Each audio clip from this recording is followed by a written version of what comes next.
Welcome to Unofficial Canon, a Star Wars podcast. My name is Tavin. I'm Brendan. And most of you are probably thinking that we're going to start talking about Attack of the Clones today. Mm-hmm. But we're not. No. We're going to take a small little detour for Because just this is unofficial canon. It's the canon of the whole thing. the things that are and aren't canon. So I guess we could talk about anything. Theoretically. But today we are actually going to talk about the very short-lived Obi-Wan and Anakin comic book from Marvel Comics. It was a miniseries, lasted 5 issues. I think that's what it was ordered for. And I remember at the time thinking that this was Marvel and Disney's way of testing the waters for more prequel-era material. Okay, yeah. Because usually this is how comic books work, where it's like, okay, we'll give you like a 4 or 5 issue arc, one story, and we'll see if you like these characters, and if you do, we're going to give you more of it. Yeah. So this particular comic book follows Obi-Wan and Anakin, takes place 3 years after Phantom Menace. Right. So Obi's a little wiser. Not much, but a little bit. He's got his wise beard. He's got his full Jedi mullet and wise beard, so you know that he's at least outwardly exuding what it is to be a Jedi Knight. And Anakin, he's not an 8-year-old. Anakin has gained a lot of maturity in the last 3 years. Dude, it's crazy. Which, I mean, just a little spoilers for this whole comic book. People are worried about his Jedi training. I think it's going pretty well, honestly. Yeah. I mean, you can see that he's conflicted and he's having issues, but it's not like, it's not as bad as it could have been. It's certainly not as bad as what I imagine like the first week of little 8-year-old Anakin running around the Jedi Temple would have been like. Yeah, at this point, things seem to be, I mean, you're about to hear what's going to happen with little Anakin. If you haven't read these, don't worry. We got you covered. Yeah, and you really don't need to. You don't. They're not great. This comic book suffers from what I'm going to now nickname Last Jedi syndrome, where half of the story is like, oh, this is great. And then the B story that you're cutting to, you're like, oh, this is not very good. Yeah. It's like the whole reason for this comic set to exist, I'm convinced, is to show you the B and C stories of like Anakin training and Anakin and Sheev. The main plot revolves around Anakin and Obi-Wan are sent to a planet where there's been a distress call detected that was specifically asking for Jedi. Yeah, using the old Jedi words or something. Yeah, some kind of old communication language of some kind. And they end up crash landing on this planet because there's such like this dense debris field around. Yeah, / like fallout. Like, because it seems like there's that gas cloud that people don't want to go through, or just like, I don't know.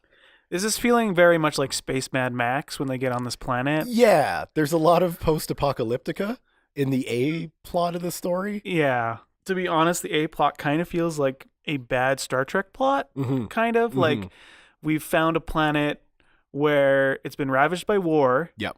And there's 2 factions, and no one really knows why they're fighting anymore. They've just been fighting because that's all they've known. Yeah.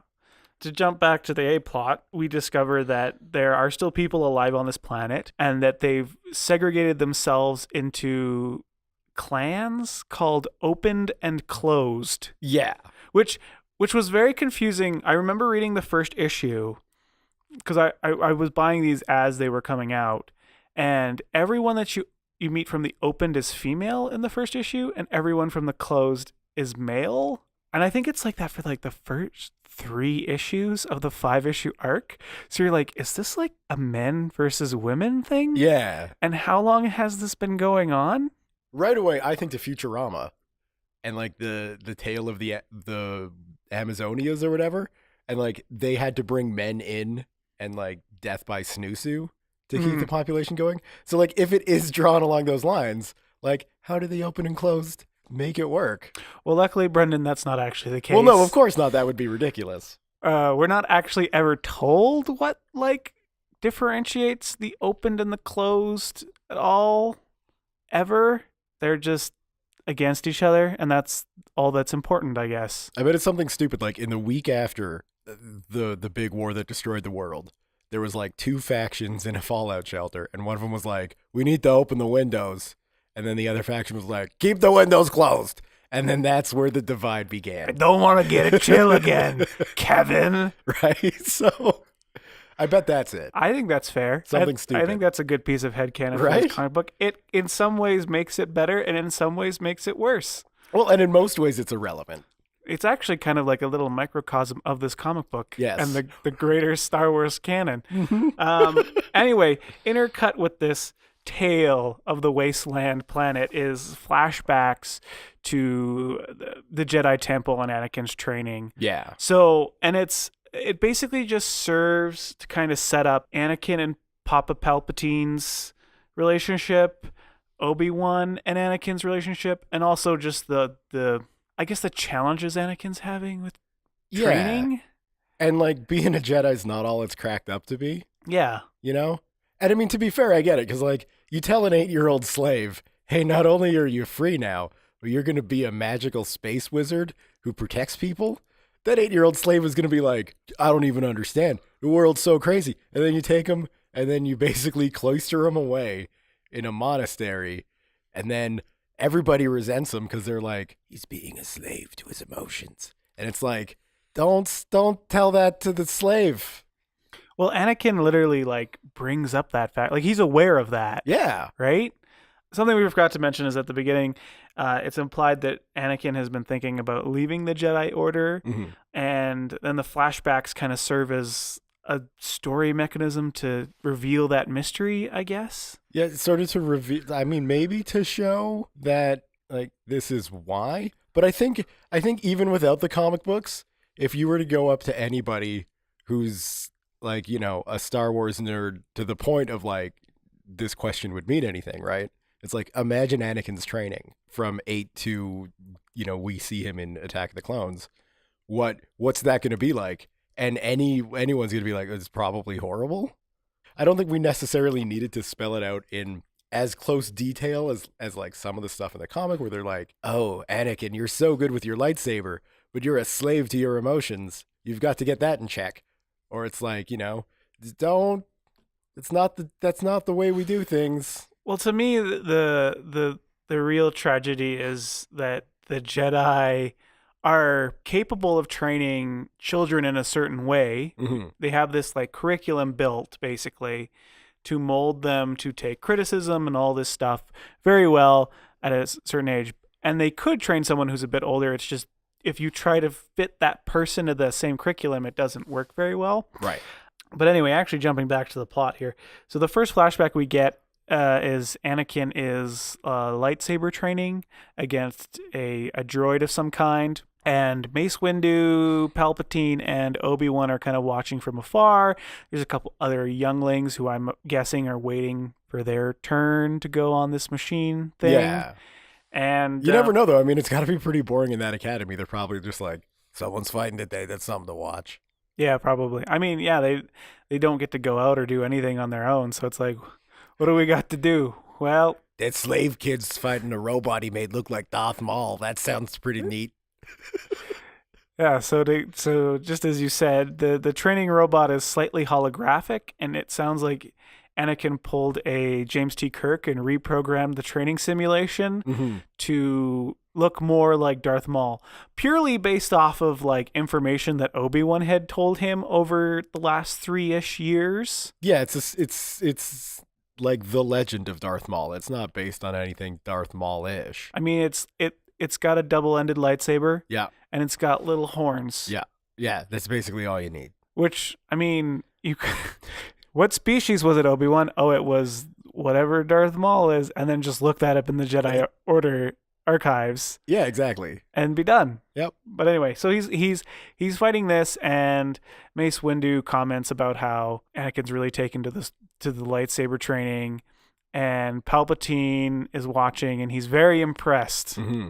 Mm-hmm. And then there's this really weird moment where Mace Windu and Obi-Wan are like, yeah, we're kind of having some troubles with his patience and his arrogance. And Palpatine's like, send him up to my office. I'll set him straight. Yeah, and then what I loved about that was then like Mace Windu's like, that's not really necessary. And then Palps is like, Oh no, it's an executive order. No, he doesn't even. It isn't even an executive order. He implies he's like, well, but the Jedi are under the control of the Senate, so you have to do what I say. That's right. Yeah, he didn't actually do an executive order, but he threatened it.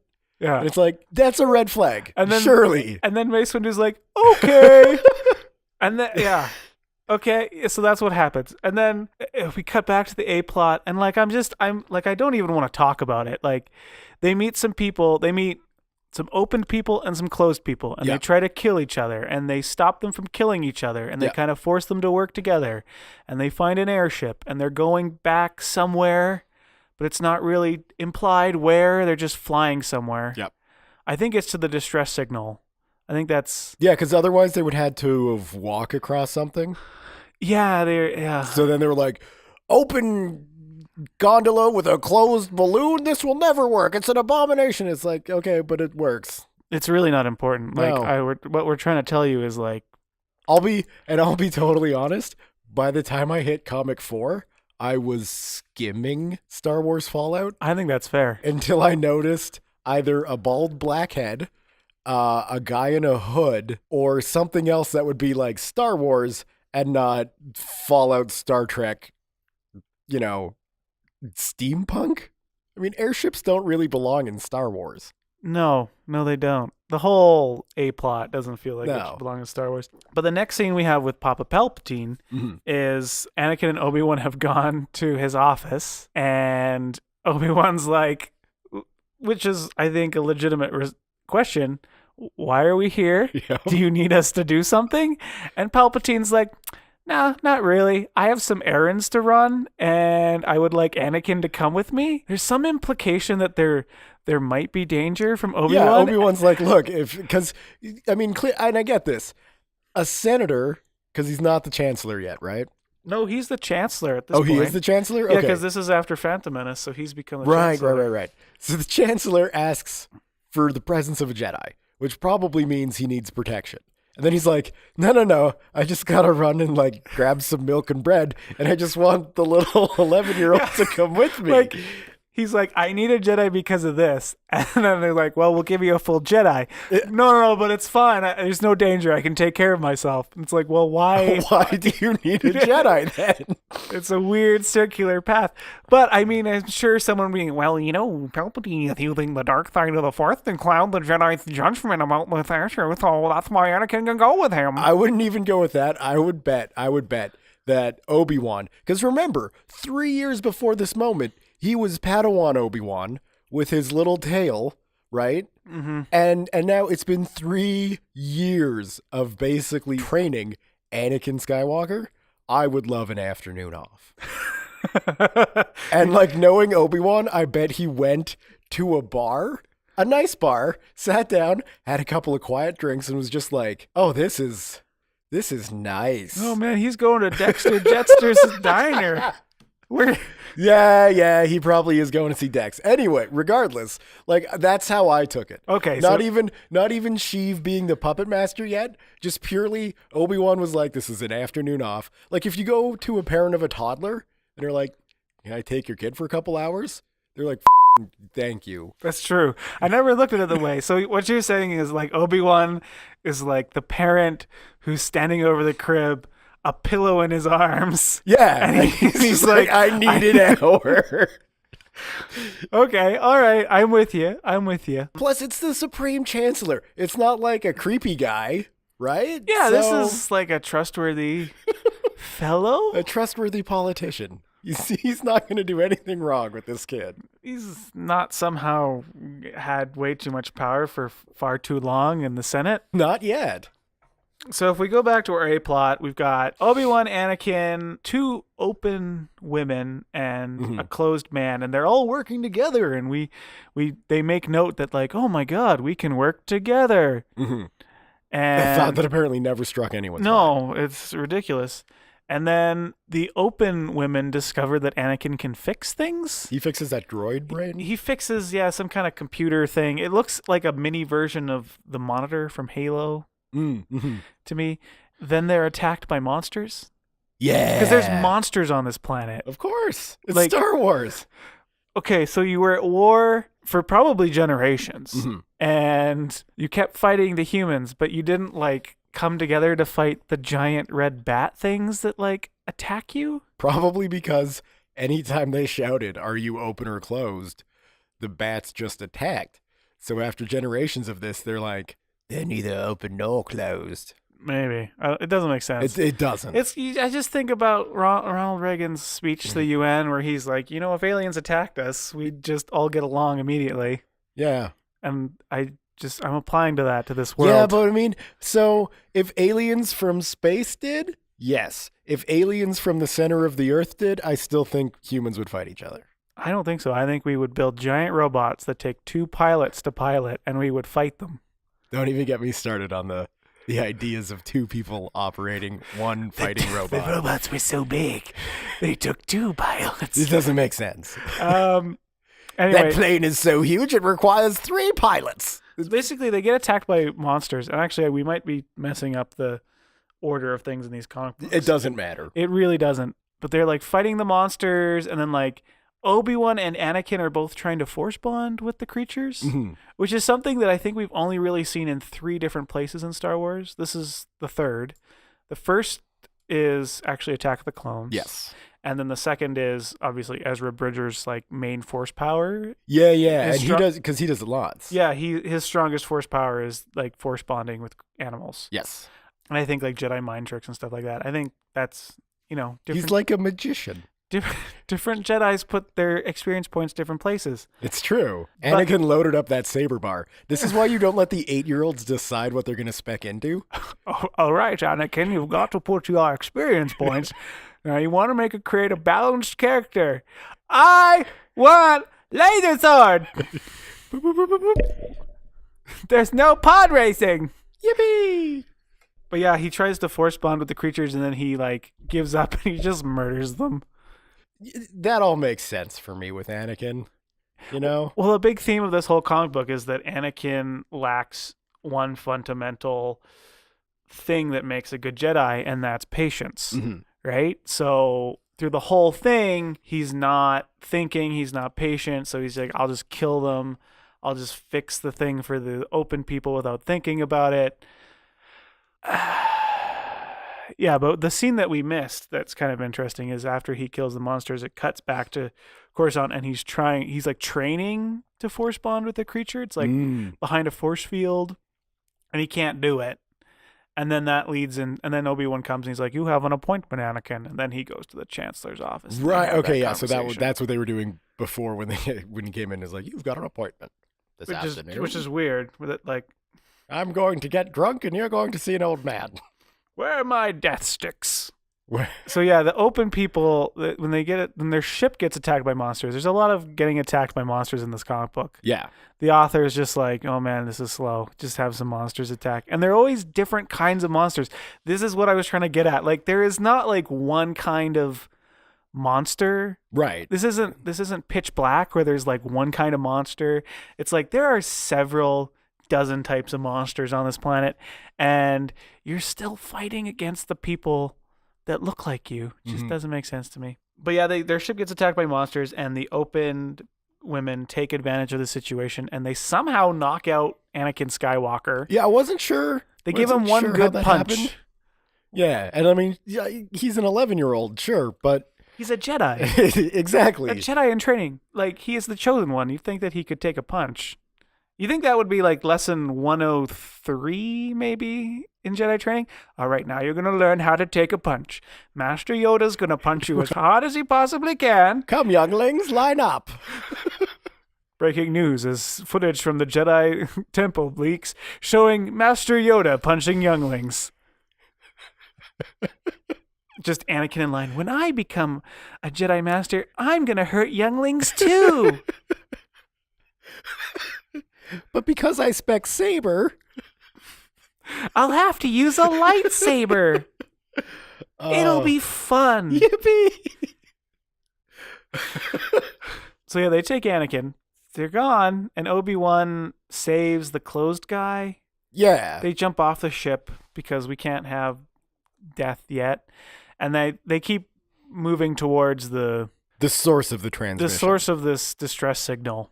then we cut back to Coruscant, and Anakin and Palpatine are going on their little adventure. Yeah. And I would like to point out, Palpatine is wearing the hood. Yeah. The famous Sidious hood. Yeah. And Anakin is also wearing a hood because they're kind of incognito. They've gone to level 2,668, I think. Anyway, they're in the under area of They went down. Coruscant, and they're going into a club of some kind. And Palpatine's whole justification for like doing this is like the Chancellor before him, Chancellor Valorum, chose to ignore the dark side of Coruscant. Yes. Where Palpatine would rather embrace it and do some good. Yeah, but it's Palpatine good, right? Yeah. But like, to me, his whole justification is like planting the seed of like using the dark side for good. Yeah. So because this is, if I had to pick one thing that this comic book did well, it's this particular thing. Because when they're running around on Star Wars Fallout, and Anakin's like, why don't the Jedi just come here? Why don't the Jedi just come and help everybody and fix the planet? It might take a little while, but why don't we just do that?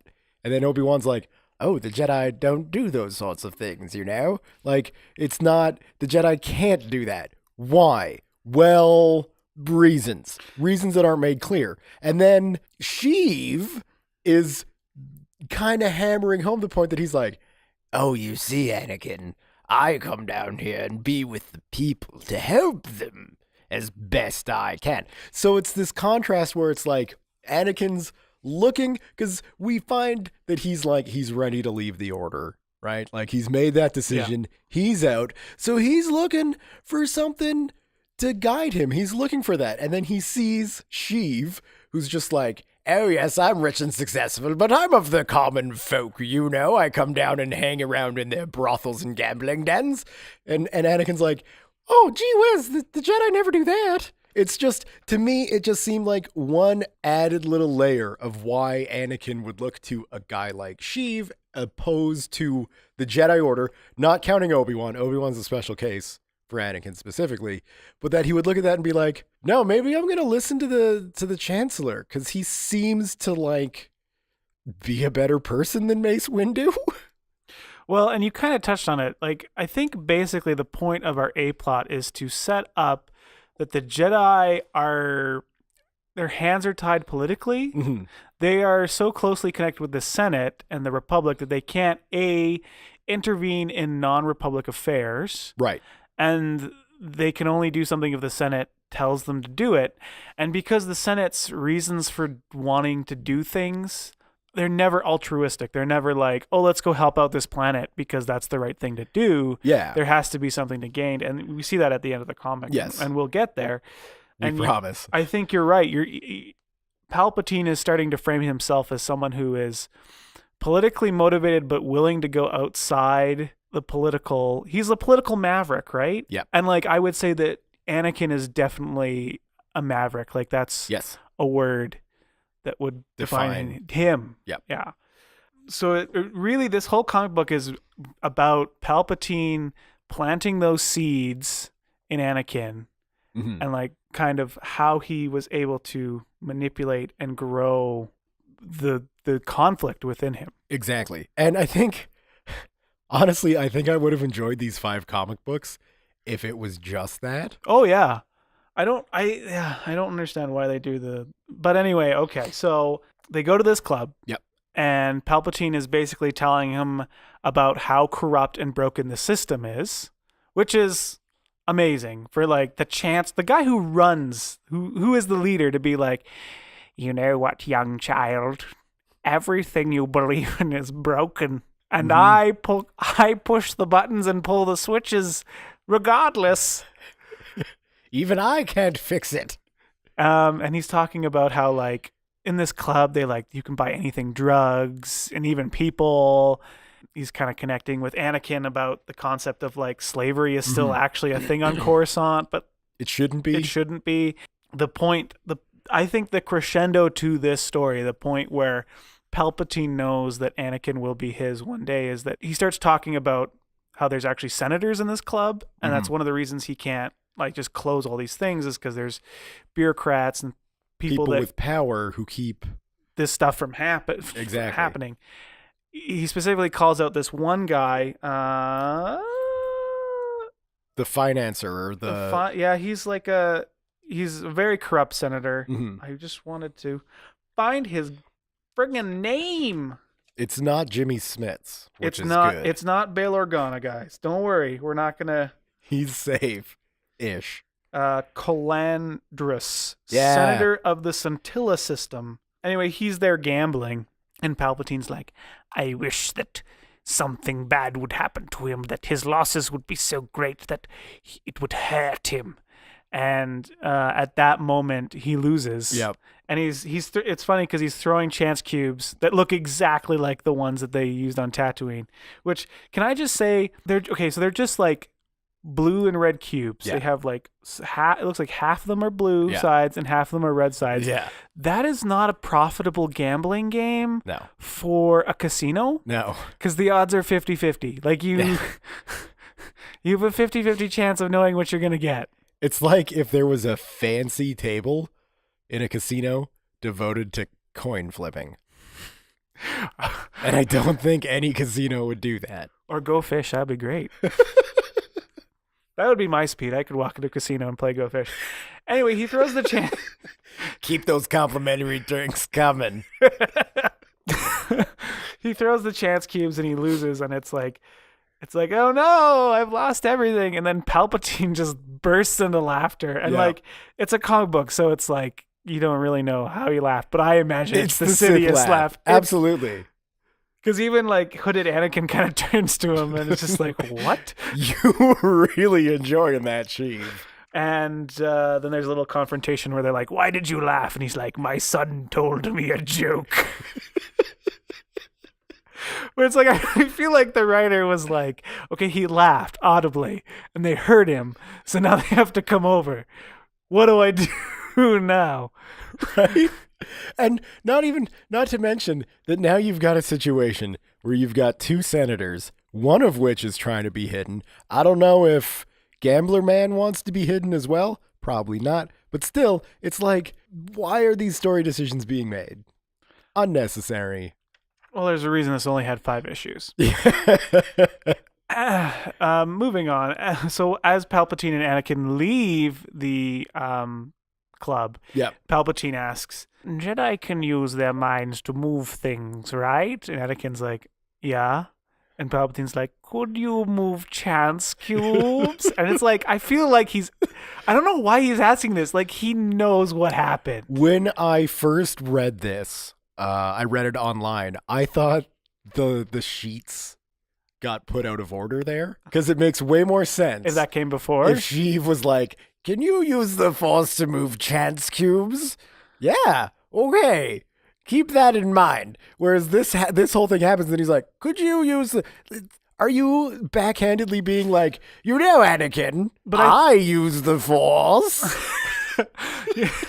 Here's the thing. I feel like as far as Anakin's descent or that seed growing, it works better if he kind of comes to that conclusion himself. Yeah. It speaks to Palpatine's manipulation, right? This is kind of unnecessary. Yeah. I feel like this is probably an editor being like, you got to spell this out for people. People who read comic books don't got no brains. They don't know how to do things good. This ain't one of them word books. We got a whole bunch of pictures. So spell out the chance cubing. Thank you. So, yeah. So that happens. They leave. I'm just going to finish up the A plot and then we're going to jump back to let's just get out of the way. Yep. So back at Star Wars Fallout, Obi-Wan and the dude get to the source of the distress signal and some monsters start to attack them because, again, monsters have to attack them when things get slow. Yes. And this random person is like, hurry, come in here. Mm-hmm.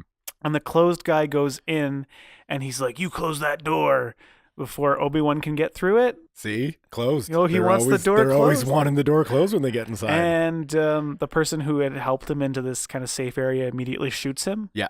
Which I think is fair. And then Obi-Wan comes in and he's like, "Why did you do that?" And I saved your life. I Yep. saved it because this guy wanted to leave you out there with the monsters. But one important thing is that the closed guy had fired up a flare of some kind.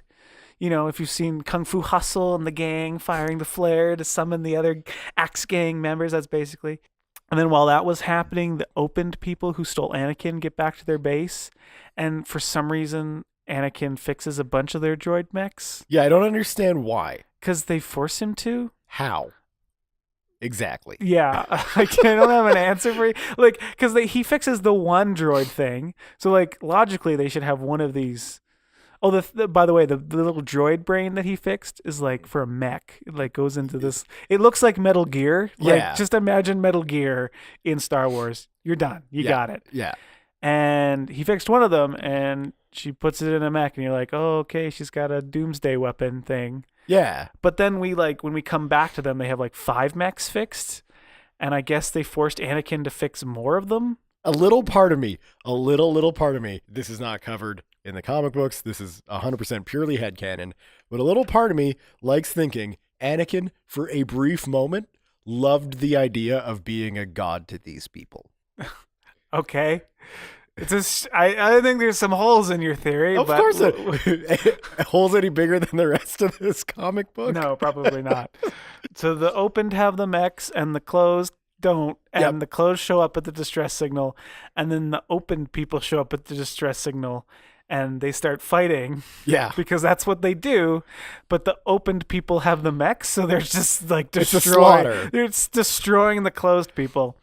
And the person who saved Obi-Wan reveals that like she's like a scavenger, and she's scavenging pieces of art from like before the war, and she like sends out these kites for the children to find that have like pretty artifacts in them, in like a desperate hope to like show them what things were like before the war, and in hope that she can teach the children to rebuild the planet. Just the children, though. Just the children. Adults need to die. The reason she called the Jedi was in hopes that they'd slaughter the adults of both the opened and the closed, so that she could then teach the new generation about art. Exactly.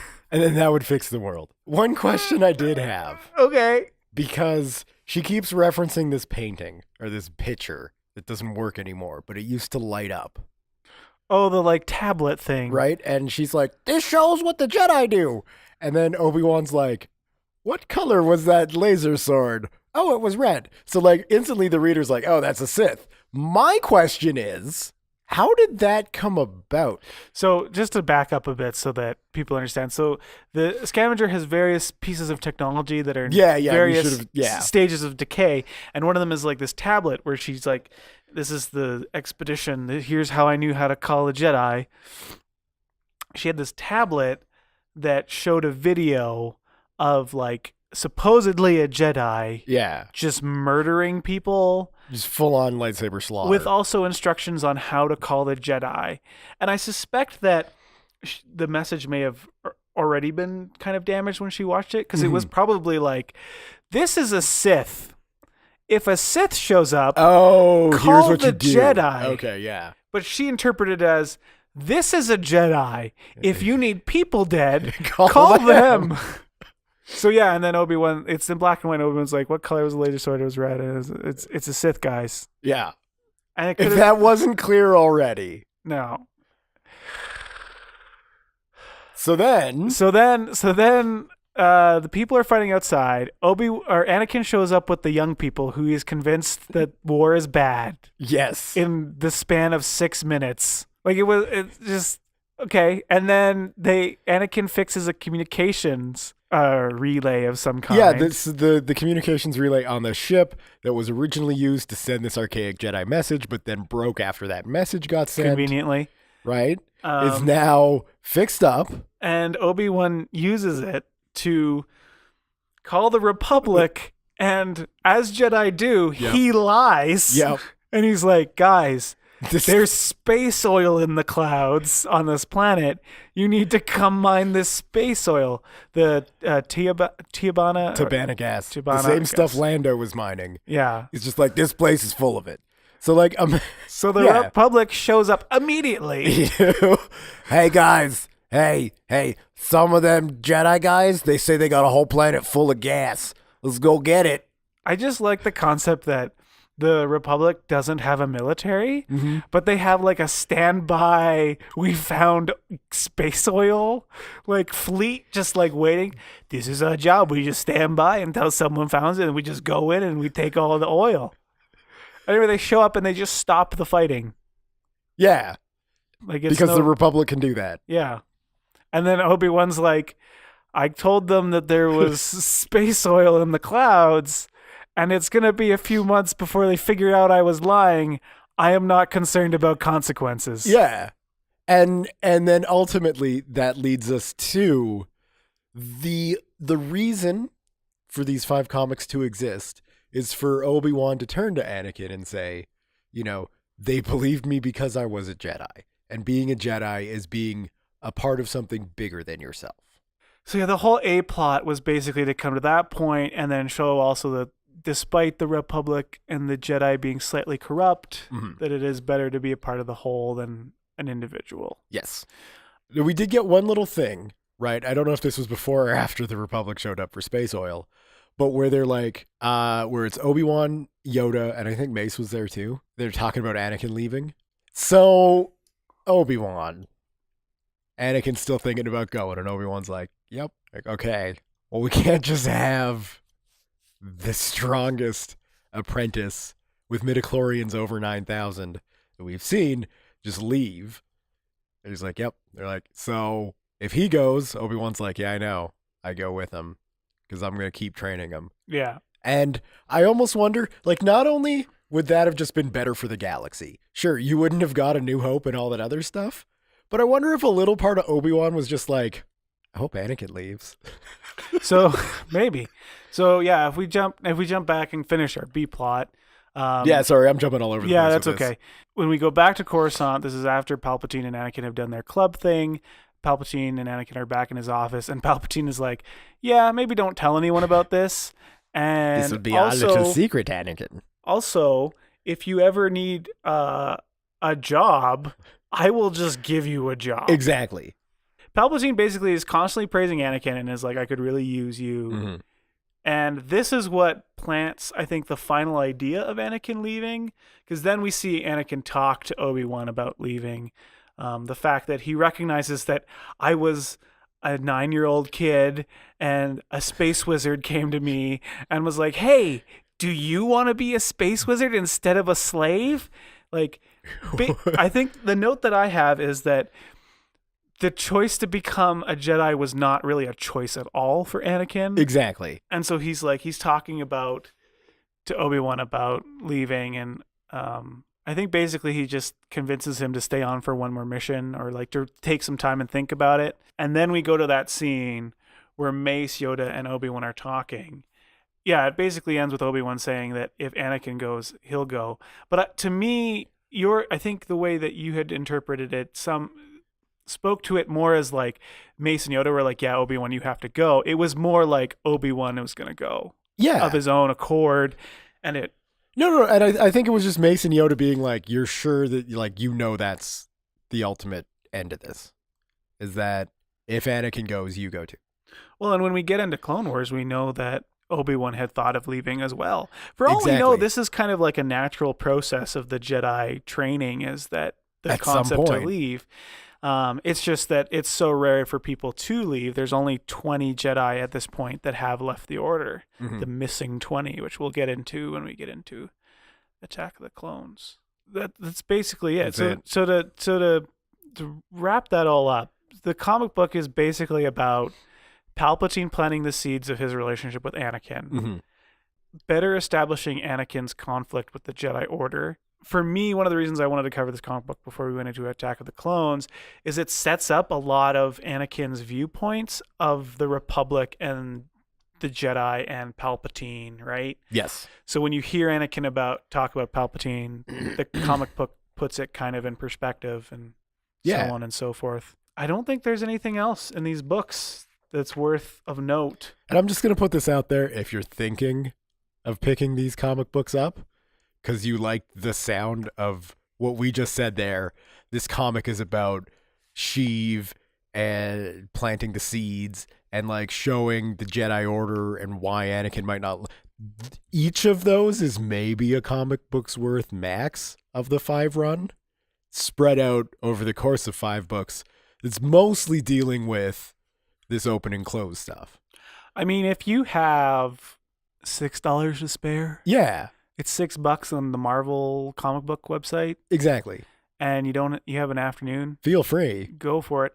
This is also, I think, one of the only. I think this might be the only prequel era Official canon. from Disney Yeah. so far, and it's unfortunate that I think there's stuff in here that's interesting. The story just isn't Exactly. there. Again, right? Like, I don't care about Star Wars Fallout. I don't care about the open and closed. And I don't care about the conflict. And it's not like the kind of conflict I care about in Star Wars. The conflict I care about is like what's going on in Anakin's head. Yeah, I care about that and seeing how Jedi train Yeah, Padawans. exactly.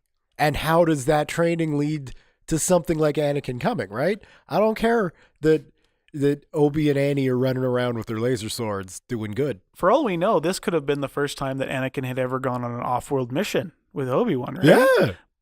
But He could have been stuck in the temple the entire time. It's not contextualized like that at all. So, but yeah, that's the first comic book. We were kind of all over the place, probably because we just didn't care about half the comic book. Exactly. Even more than half the comic book, right? Like I say, by the time I got to like halfway through the 3rd book, I was kind of just skimming the open close stuff and being like, "Where's Sheev?" or "Where's a character I know?" Yeah. Oh, here we go. Back in the before times on the Jedi Temple. This will be an interesting Well, read. that's a big problem with a lot of the Star Wars comic books, right? Is that the comic book writers like to introduce a new character, and at the end of the day, you just don't care. I mean, unless the character is good, right?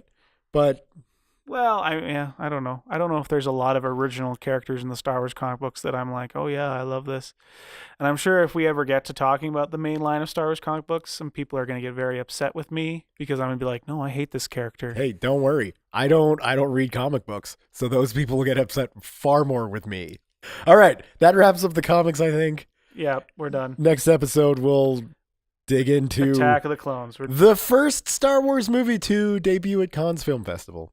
And it was so good. So you know that moving forward, any Star Wars film that premieres at Cannes is going to be amazing. Mm-hmm.